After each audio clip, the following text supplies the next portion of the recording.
Mes pakalbėjom, kad tai yra geras kandidatas. Aš tikrai galiu pasakyti, kad Robertas Kaunas yra tinkamas kandidatas, pasirengęs, patyręs vadovas.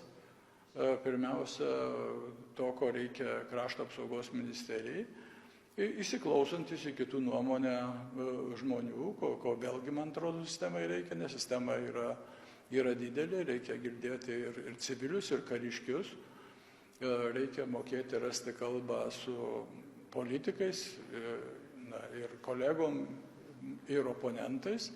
Tai Robertas Kaunas tų savybių turi ir aš manau, kad jisai tinkamas. Lauksim prezidento galutinio sprendimo, jis turbūt laukia tarnybų informacijos ir po to turėsim prezidento sprendimą. Iš to, kad išgirdot, uždegama žalia šviesa šiam kandidatui? Aš manau, kad prezidentas yra seniai pasakęs, kad jis buvo pozityviai. Kaip jums pasirodė?